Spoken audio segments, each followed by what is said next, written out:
Hi, La Jolla Babylon is excited to announce that we will be recording a live episode on June 15th, 2025. That's Father's Day. We'll be at Young Ethel's in Park Slope, Brooklyn, New York. The show is at 2:30 p.m. Please RSVP by writing to lajollababylon@gmail.com. Or just show up. It's going to get super uncomfortable. And Katie and I can't wait to see you there.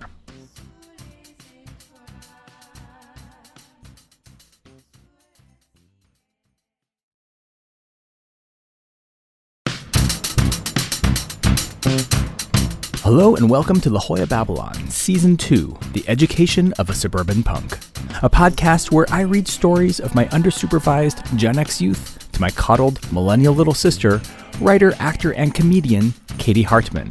I'm your host, Aaron Hartman. And if you like what you hear, please share this podcast with someone who you think will like it too. Okay, here we go.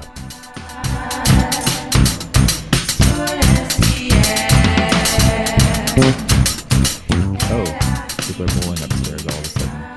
Bowling? Welcome back to another episode of La Jolla Babylon, Season 2.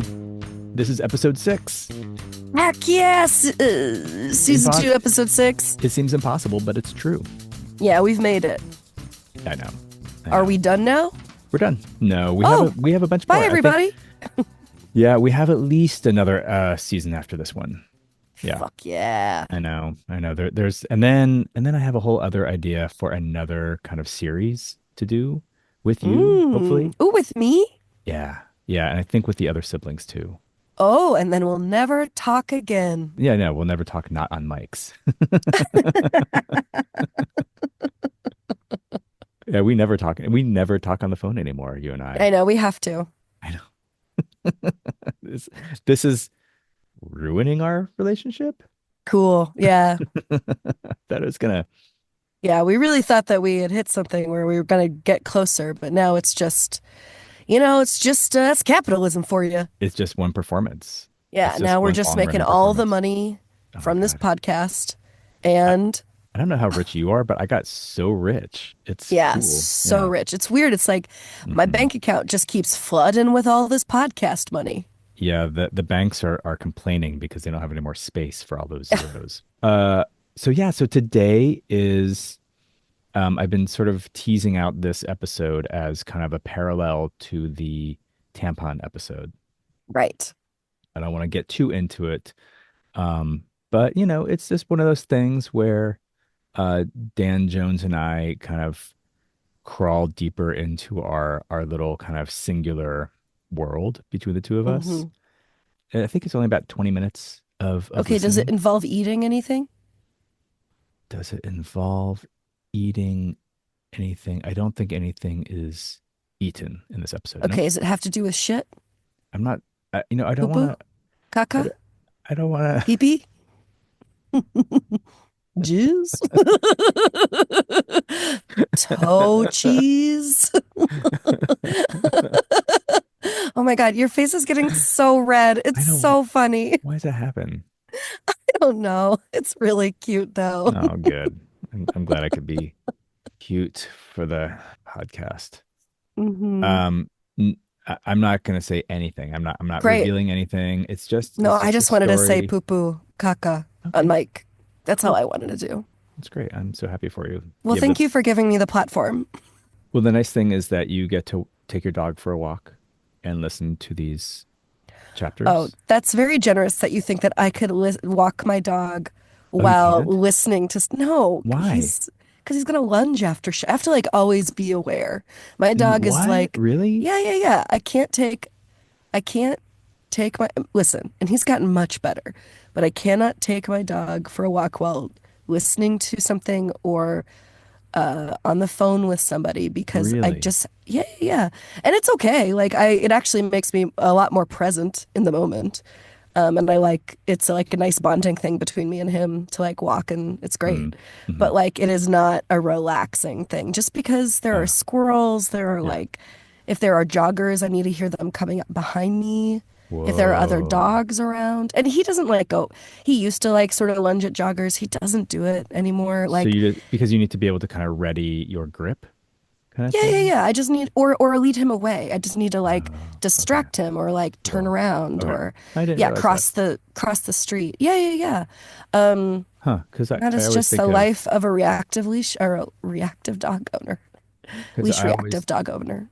think of taking your dog out for a walk or one taking one's dog out for a walk as being this sort of like opportunity to like, listen to music or kind of like, catch up with friends on Yeah, the for a lot phone. of people it is. Okay. But yeah, it was like I think like 3 or 4 months after getting him, and he like relaxed into who he was gonna be.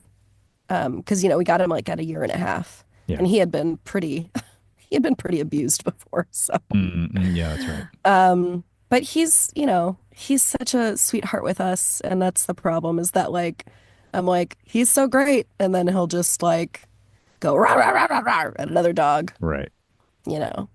And again, Yeah. he is like much better now than he was because he's getting older. He's getting a Mm, little lazy, yeah. Too lazy but to lunge. too lazy to lunge. The Bongo Hartman story. Oh, he took your last name. That's nice. Oh no, don't tell David I said that. Okay. Took your last name. That's nice. Well, speaking of don't tell David, why don't we say goodbye now? I'll send you the link. Okay. My secrets from my husband. Great. Great. Secrets, Another yeah, thing that this podcast is adding on to my guilty conscience. you're I don't welcome. know what Yeah. else. All right. Yeah. Cool. All Well, then right. I'll see you then. Yeah, have fun and I can't wait to talk to you about this afterwards. Yeah, me too, poo Okay. poo caca. No. Bye. Okay, bye.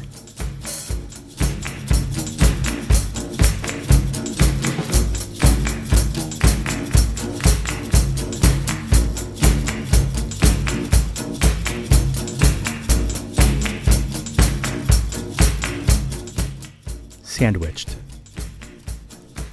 I used to do this thing. I would catch myself after waking up, and before opening my eyes, I would try to gauge what time it was by how rested I felt and the amount of light I could perceive from behind my closed lids. I don't mean to brag, but I was pretty good at it, always within a minute or two. Then I would lie there and observe my room. I could usually tell who else was in the house. I would lay in my bed and sense out the clues. Mom's slippered shuffle, Jean's cough, the almost imperceptible whine of the TV upstairs. One particular morning, I was having a late start and had no idea what time it was. My room had gotten quite hot already. I slammed around the kitchen for a while, looking for something to eat. Although I pretended to be a vegetarian at school, at home, I was an eater of the most processed, uncool meats. My favorite was Little Juan's chili dog burritos. Oh man. You open the plastic wrapper before you put it in the microwave. Then you heat it for 90 seconds on one side, flip it, turn it a quarter, and zap it again for another 30 seconds. You got yourself a meaty, salty, chewy treat. 3 or 4 of those and a quart of milk? Man. Never mind. After breakfast, I brought my instant coffee / hot chocolate combo outside with me to sit and be mellow for a while before band practice. Then I saw something. Sleep with one eye open. Your blood will spill. Nightmares come true. There were several discs scattered near my back door and around the walkway leading up to the house. It looked like someone had written on several corn tortillas and left them conspicuously in the yard. The threatening words were written in indelible ink. Yes, on corn tortillas. Buzzkill gets killed. Good night, my sweet prince. You're dumb. Spelled Yordum. While he was living in Buffalo, Terry and I had gotten into the habit of writing long letters, sending crazy-looking packages, and calling each other when we could. It never seemed right that he was gone. I had fun without him, but Terry was part of me. The negative, druggy part of me, but still. He was falling apart over there. His letters were getting lengthier and weirder. He and his father were living together as roommates, but his dad was truly a drunk. Terry was stuck without a friend or money or hope. He wrote about having to use his clothes to dry himself after showering. So I talked to my mom. Mom always mistrusted Terry and was fairly vocal about her feelings towards him. He's creepy. He creeps around. He looks dirty like he doesn't shower. I think he's disgusting. But we made a deal. I talked Terry into coming back to San Diego, where he could stay with me for a month. I would pay a bit of rent to my mom while he lived with us, and he had to get a job. I drove him to job interviews until he landed a busing position at a nearby all-you-can-eat soup and salad bar. He eventually moved into an apartment with Vic and his cousin, Louis. They seemed like a good match. Louis was smart and had lots of friends, which took some pressure off of me. Vic had recently gotten deep into the San Diego straight-edge punk scene. He got a couple tattoos with an X and "True Till Death" inscribed below. He made a commitment to not drink or use drugs, but he remained one of the loosest cannons around, causing more trouble than anyone I knew. Still, I thought it would be good for Terry to be around a drug-free scene. Louis was funny, but not especially nice. I marveled at how he could talk about things I never could. He talked about masturbating like it was sneezing. He'd say things like, "Dude, I kept jerking off yesterday, but my dick wouldn't fucking go down. I just kept coming and coming. Did that ever happen to you? It sucked. I'm like all raw today." Louis was a hollow-eyed, free-spirited muddle of a 19-year-old. He once bragged that by the time he was 10, he figured out how he could double back inside the restaurant after his family had settled into the car and quietly walk past their table and swipe the tip. An evil genius in the making. He talked about how when he shit in public bathrooms, he would grunt and groan and try to make his poop plop super loud. We were opposites in many ways. A bunch of us were swimming at a friend's house one night, and every single girl in the pool swam up to Louis at some point, either to ride his bony shoulders or to look at and touch his tattoos. Dan Jones and I talked about this a lot. Louis was not good looking and only ever talked about himself, but he had something that girls wanted to get close to. He oozed a confidence you could not impersonate. It wasn't just that. There was some sort of depression, the sexy kind of disinterest that tantalizes. It seemed contrary to everything I thought I understood about girls. Their apartment was about 2 miles from my house. They kept it clean. Louis was a legitimate neat freak. He cooked big vats of vegetarian chili that were impossibly spicy and had separate sponges for dishes and counters. He alphabetized his immense record collection and used multiple body and hair products. He gave Vic and Terry chores and collected rent from them in cash. Louis had lots of girls sleeping over and would talk explicitly about them after they left. Louis liked to lead nocturnal expeditions. There would be at least 2 cars full of boys under 20 ready to attend Louis and his increasingly dangerous games of follow the leader. With backpacks and screwdrivers, he would preside over scavenger hunts for personalized license plates. On suburban streets, he would lead a game he called bush diving, where the object was to hurtle oneself into big, brambly shrubs. Scratches and bruises got you extra points. I attended a couple of his night walks, but I didn't care for his leadership or structure or need to judge. I liked to be freer on my nights out. Terry quit his job at the soup exchange. "Those guys are lame.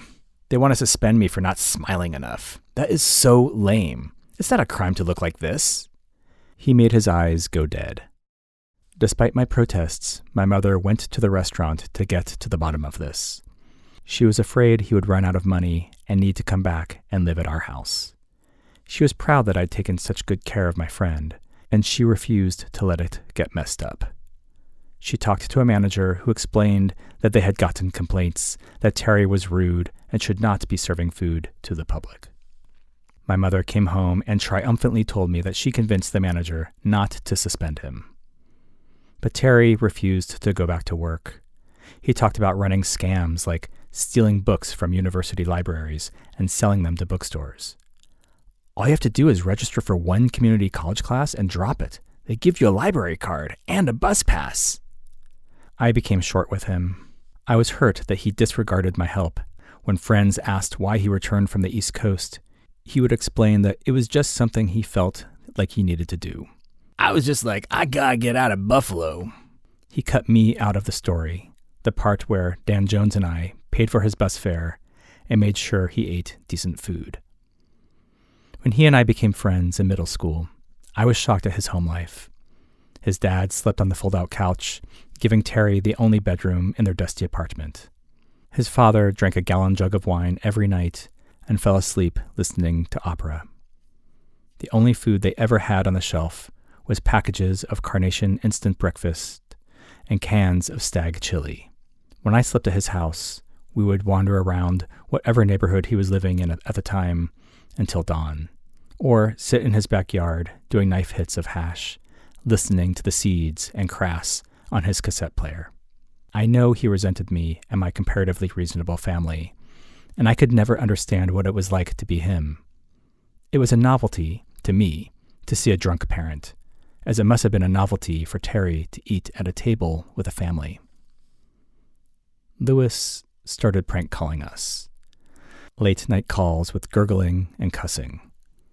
I went camping one weekend and left my phone off the hook. When I came back, my mother told me in unquiet tones that my friends had been calling her phone line all night, had taken up all of the tape on her answering machine. Did I want to listen to it? I talked to Dan, and his grandmother was scared of the voices she was hearing on the phone late at night. Dan Jones was furious. We came up with a plan. There was a show at the Che Cafe the next weekend. We were all going to be there. Lewis and Terry were at the show with their new crew of drug-free, unimaginably bored friends. We acted as if we had gotten over the last couple weeks of harassment. We sat around and made fun of strangers like usual. When Rocket from the Crypt got on stage, Dan Jones and I backed up to the exit and took off. We ran to my car and sped out of the parking lot, down the hill to the I-5 South entrance. We drove the 4.5 miles to the Garnet Grand exit and flew all the way to the corner of Felspar and Ingram Streets. I backed into Lewis's parking spot, hustled up the stairs, and held the window open for Dan Jones to climb through. We were in. The plan was to spend 5 minutes rearranging their furniture and return to the show without anyone being the wiser. They would come home having no idea how or why it could have happened. Weird. We had all been at the show together. We wanted them to suspect the police. But things did not turn out that way. They never did. As soon as we got inside, we realized that merely pushing the one couch to the other side of the room was not going to satisfy the surging urge that we had. We wanted to leave Lewis with an indelible impression that he was not immune to terrorist attack. We wanted to instill a sense that anything could happen at any time. We wanted him to understand that life was intense, that a repo man's life is always intense. That's when Dan Jones put the toothpaste on the toilet seat. That's when I not only de-alphabetized Lewis's record collection, but pulled the vinyl out of dozens of sleeves and swapped them randomly. That's when Dan Jones took a shit on a piece of bread. I know. He was in the bathroom laughing, telling me to come in and look. He was squatting in the shower. Adam, look what I found. I could smell that he was not faking. He wiped his ass, left the paper in the tub, and presented me with his creation. I couldn't look at it. He reached into his pocket and pulled out 3 pennies. This is gonna freak them out so much. They're gonna be like, what are those pennies doing in that shit? I chose not to say the obvious. He looked at his watch and pissed in the ice cube tray. We locked the door behind us, jumped back into my car, and got back to the Che Cafe just as the band finished their last song. We were appropriately out of breath. We made sure to be noticed. I asked Vic and them what they were doing next. We didn't want to lay it on too thick, so we told them that we were going to get burritos and we'd see them later. Did we ask them to join us? No, but we should have. In retrospect, we should have imposed ourselves on them for the rest of the night because what happened next is pretty obvious. They did not come home until late and jumped to the ridiculous conclusion that it was us who tormented their private space, and they assumed we did it after the show. Needless to say, things went downhill from there. The phone calls got worse and more menacing. The tortilla thing happened. Right around then, I slept at Sabrina's house for the first time. In the morning, my mom called and spoke with Sabrina's mother. I was told to come home right now. I'd been shifty enough for long enough that my mind raced with excuses and arguments for the entire stretch of my stressful drive home. I had no idea what was waiting for me. Mom was waiting, yelling at me before I finished parking. "Your friends threw shit at my house. I don't know what kind of crazy people you're hanging out with, but you'd better get this through your head. You are not to see Dan Jones again. He is not to set foot on this property. I will call the police." Yes, a bucket of shit was thrown at my house. A cocktail of several people's shit was flung at my sliding glass door. A Coke can full of piss was emptied along the walls. It wasn't Dan, Mom. I know who it was, and I'm not planning on having them over. She told me to wait right there and left me in the backyard, looking at the spattered walls. Human shit is the worst. She returned with a bucket, a jug of bleach, and some rubber gloves. The gloves my mother used were a gift from one of Jean's swap meet friends. They were decorated to resemble women's hands. The nails were colored red, and the fingers were superimposed with diamond rings. They looked as creepy as they sound, a funny way to clean up human feces. I talked to Dan. No one had come by his grandmother's house. I called Charles, who told me he heard that I shat on some bread. Great. They assumed it was me. Dan Jones raised the game from harmless to heinous, and I'm getting shit thrown at me. Such was the price for the company of greatness. I had nothing to say about Dan Jones but praise. He was glory. I never contemplated how someone of such inconsistent morals could be so alluring to me. He started a war, and because of my quiet complicity, I got bombed. He made life disorienting and fun. We could feel like we were together in a world gone mad. I could never stop him. I never wanted to, never even considered it. To be around him was to be elevated up and out of life's boring miseries. To know he would call me before anyone else was to know I had some greatness too. To be in on his plans was to be part of a world of our own choosing. We were short-sighted, I know that. I think I knew it then too. There were certain ambitions we shared, but mostly we wanted to be together. We wanted to belong to something real. This could not continue, and I think we knew it would not end well. Life and its lessons of balance and responsibility were creeping up on us. It was a yucky feeling.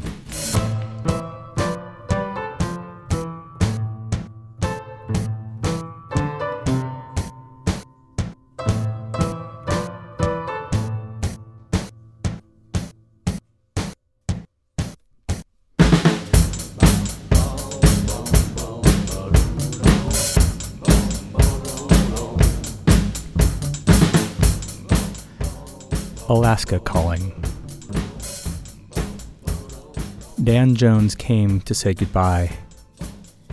He was with his grandmother, the rich one. She had taken him out to lunch and agreed to stop at the flight park where I was working on the way to the bus station. What she did not know was that he was on his way to Alaska with no intention to return. Dan Jones found a job at a cannery in the middle of nowhere. There was a promise of a huge bonus if he stayed all year. I tried talking him out of it, but he had already decided how he would spend all of his money, so keeping him from Alaska was the same as keeping him down. I had to let go. Since his grandmother was unaware of the actual nature of his trip, and we were still shy teenagers, our farewell was limp and anticlimactic. While she bought postcards from the store, I told Dan about the Ice Cube woman, and we laughed for a while, trying to establish what the ultimate response should have been. You should have taken off your shirt and had her rub ice on your hairy chest. His grandmother returned. I wanted to talk to him, ask him if he needed anything. Even though I was shattered, I could not be too conspicuous. I merely raised my eyelids, much like the red-faced man's girl, a sign that something was wrong. Make my eyes buggy when his grandmother wasn't looking. They left, and I assumed I lost him forever.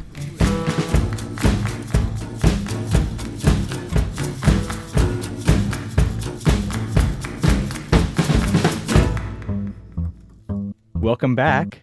Poo poo caca, poo poo Hey, are you caca, poo poo happy? caca. Am I Hey, happy? I You know did it what's for so you. thank you. Yes, you know. Um, it's so funny because I feel like you went into this being like, a little ashamed or whatever, but honestly, they kind of deserved everything. Talk about like moral flexibility. Wait, tell me more about that. Well, I don't know. I mean, it went a little far. The shitting on the bread and the pissing on the ice cubes, Mm-hmm. to retaliate the harassment that you guys were facing. Yeah. But I get it. Uh, I would never do that far. I would never go that far. no, But I mean, people shouldn't, you know. no, they shouldn't.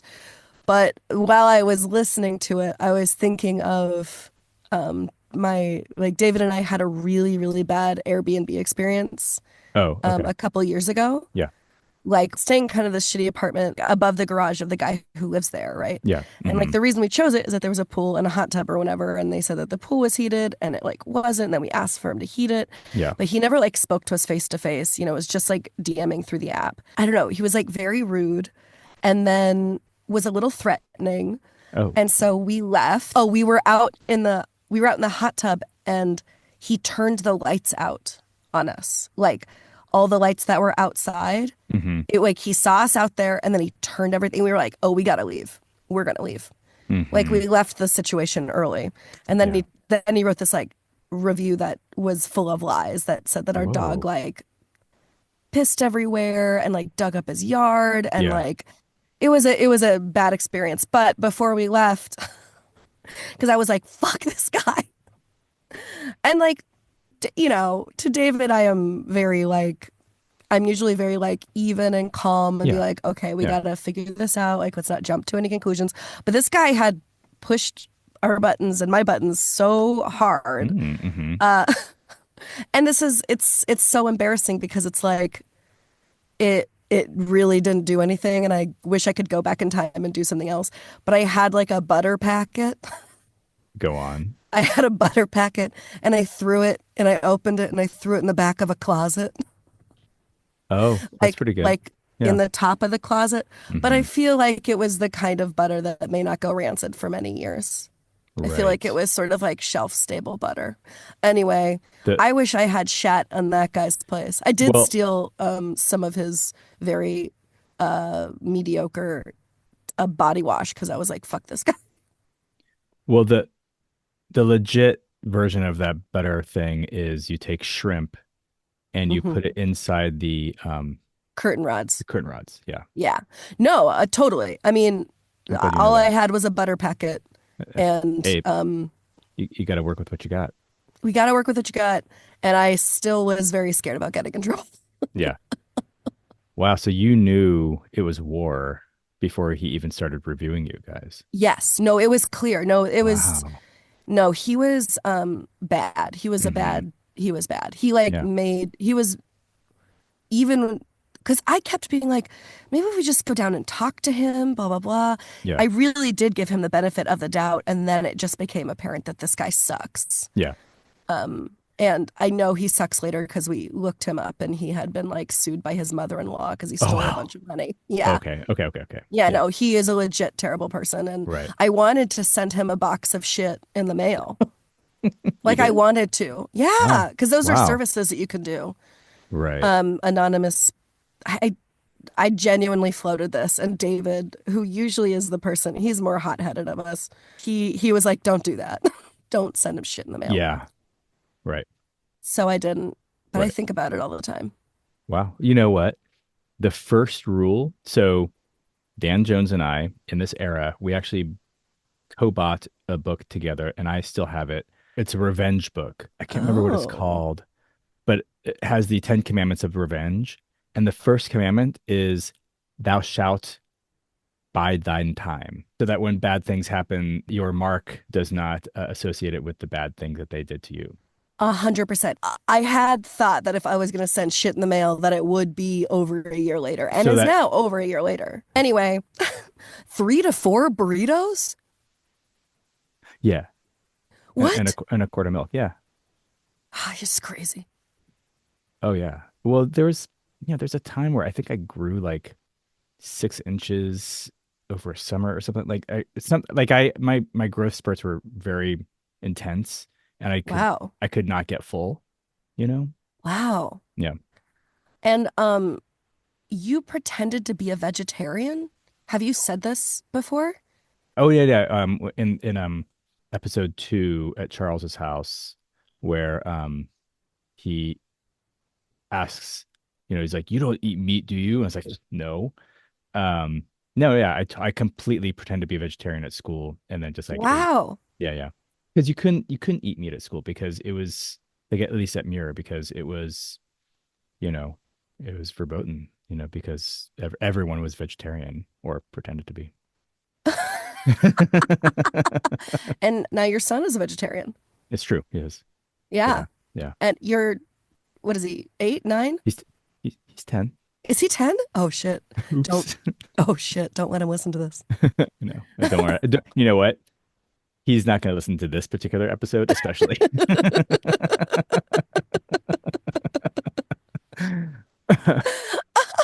Uh-uh. Uh-uh. No, not this one. Nope. Mm, All right. Well, this then one he'll comes up never later. know. I have no idea how old he is. I do know how old he is. I know he's 10. Now you do. I knew. I know you knew. Somewhere in the recesses of your mind. Somewhere. Yeah. I mean, whatever, doesn't That's matter. okay. No, He doesn't know how old I am. he does. He knows you just turned 40. Do you think he remembers? You're exactly 30 years older than him. Oh my gosh, that's an easier way to think about it. Gosh, that's crazy.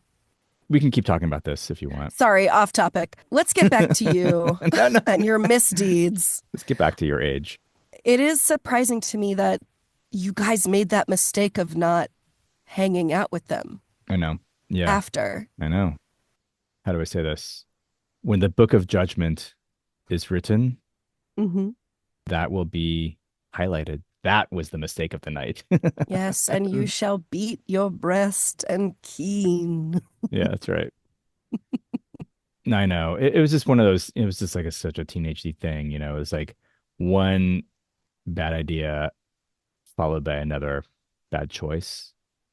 You know what I mean? And it just whatever. Again, I'm not telling people that this is something that they should do, but I also admire the ambition and Mhm. the execution, except for the sloppy outcome at the end. Really? And now Tell me well, more about that. I don't advocate for the shitting and pissing. I Oh, do think it would have been very funny to have them come home and then find their furniture all around. But it yeah. is also very funny that you guys did not think about, well, they don't have very much furniture. Well, the truth is that if we did just move one couch across that one room, it would have totally blown their mind and would have been like, what the fuck happened? That would have actually worked. Right. You know what I Okay. mean? Like it would have actually freaked them Done the out. thing. Yeah. It would have done the thing.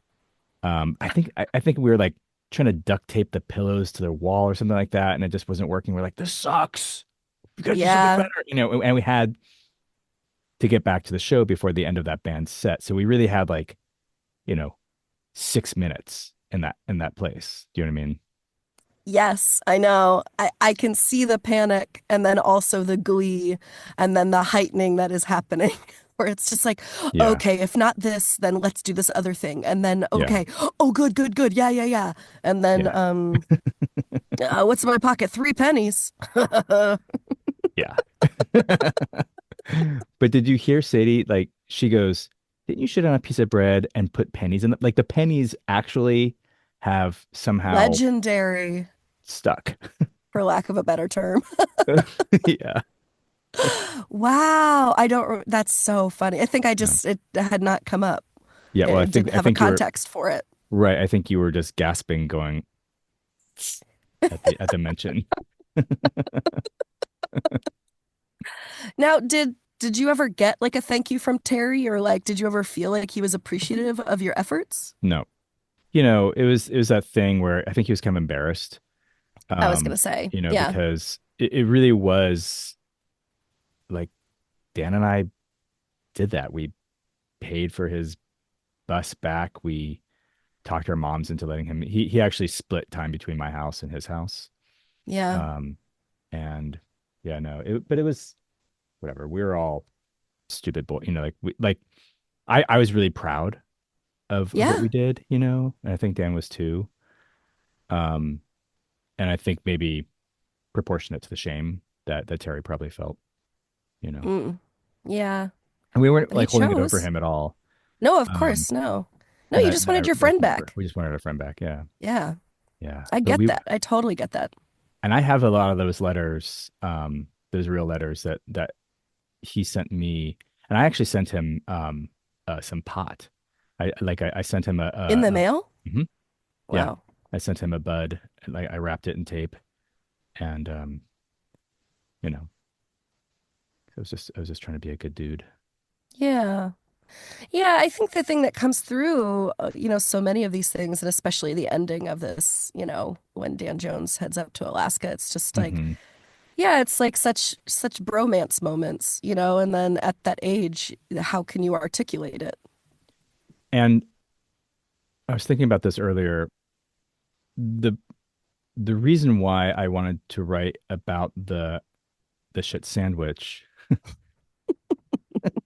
Open-faced shit sandwich, I assume. Yeah, open faced. That's how it That's would be correct. written in a diner menu. Yeah, yeah, that's right. Open. Yeah, yeah, that's right. Yeah, like the look on your face. You're just like, just. Eyebrows, eyebrows. But the reason why I wanted to write about it was because of the ending, because of the fact that I was kind of obsessed with him, and kind of Yeah, like whatever, like our friendship was so important to me. And I think more important to me than to him. And I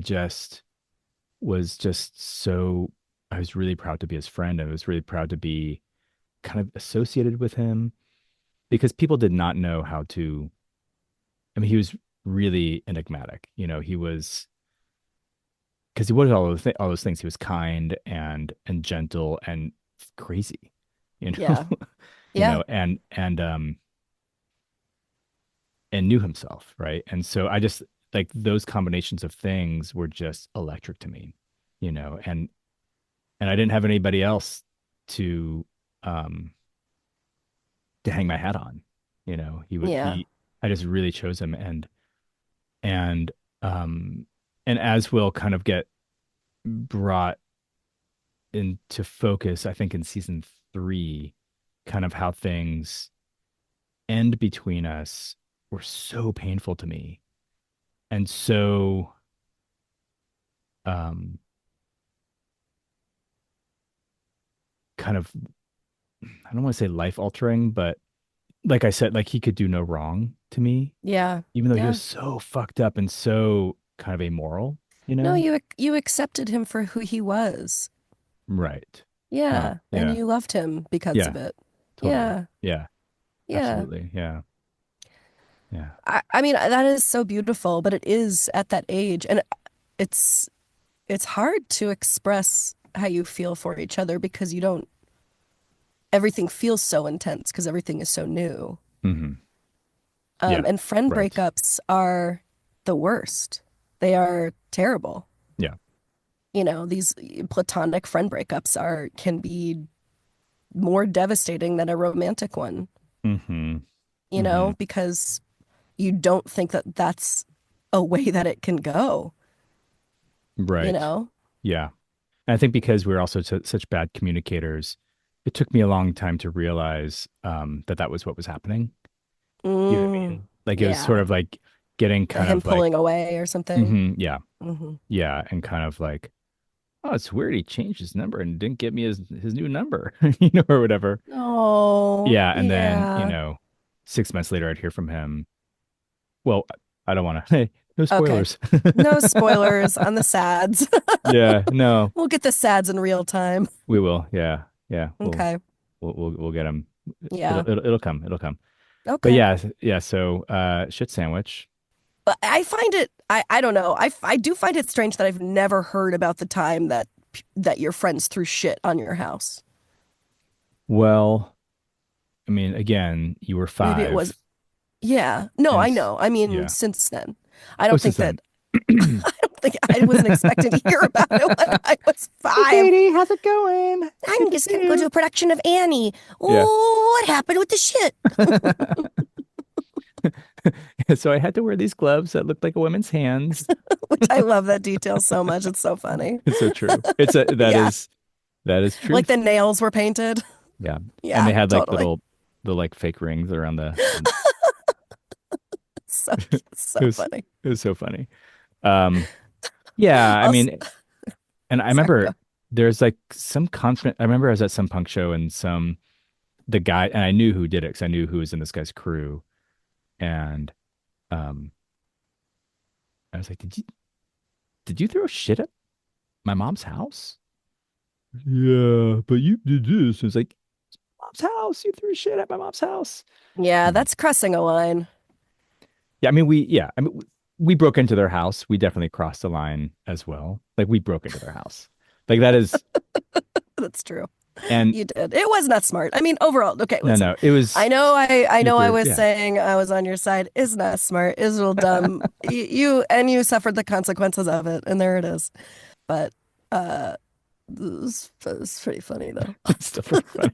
I mean, for a bunch of shitty boys doing Yeah. pranks back and forth to bring in, I mean, that's how I felt about the harassing phone calls. Mm-hmm. You know what I mean? Like that to me is beyond Mm-hmm. pranking your friend or frenemy as it Right. feels. It's like Totally. bringing a whole other element of fucking up their life, you Totally. know? Yeah. Yeah. And I think it was the calling of Dan's grandmother's house that like set him off. Yeah, Yeah. absolutely. Yeah. Leave Yeah. her alone. Yeah. Yeah. Yeah. Leave this poor woman alone. Or the consequences will be disgusting. Hmm. Mhm. The Okay. thing that I would love to see is a video called Three Penny Opera, and it's an opera about you guys sneaking in and, and doing Oh, this. yeah. That's what I want to see. Yeah. I mean, I can definitely see this as a short, you know. Yeah, Yeah. absolutely. Um, can we talk about what's going to happen next Yes. week? Yeah, what's happening next week, Aaron? Okay, so episode 7, chapter 47. Wow. It's yeah, it is a, a, a long chapter about my high school girlfriend. Okay. Yeah. And it is fictionalized. I moved around a lot of things for narrative purposes. Uh-huh. And so, this is not really the person who I actually dated in high school. But Sure. it's a version of that story. I just want to make that really clear. Yeah, yeah, yeah. Legally, we're making it very clear. Hmm. And we'll make it very clear at the beginning of the next episode as well. Just so if the cops are listening, Yeah. cops, I don't know, lawyers, I don't know, Yeah. Cops. The cops are at the cops. door. The cops are at the It's the door cops. It's and the they've been cops. listening to this podcast. Oh, that'd be so awesome. Yeah. Well, Would it be? please like, subscribe, and share. Yeah. Even if you're a cop. Yeah. All your cop friends. Yeah. I feel Because that's like. the only friends you have, probably. Just kidding. I don't Damn, you know. hate cops. Katie What? hates cops. I mean, why not? Wow. Katie hates cops. Wow. It's really not a surprise, I think. All right.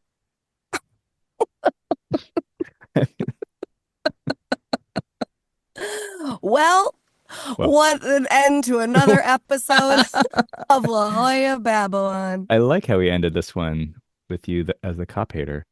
Well, I can't wait for you to hear next week's episode. It is, yeah, I need to listen to it again. It's weird. It's a weird one. Yeah, Great. I love weird. I'm into yeah. it. And you're in it a little bit.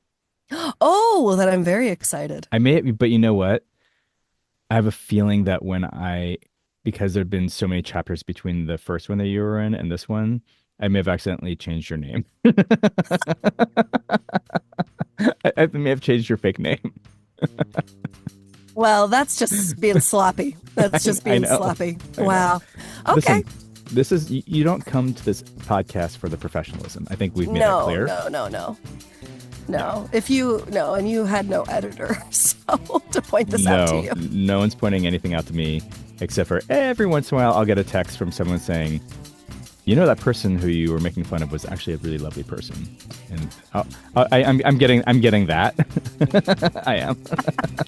Good, you should be. I know. That means you're creating art. Oh, I like it. Yeah. Most of the feedback the corrections are like, yeah, you're kind of a dick, but that's fine. That's okay. That's what the podcast is. You gotta just be yourself. That's what Dan Jones taught us. Yeah, thanks for bringing it back. You're welcome. Well, this is great. I love you. I love you too. See you next time. Bye. Bye. Adam, look what I found.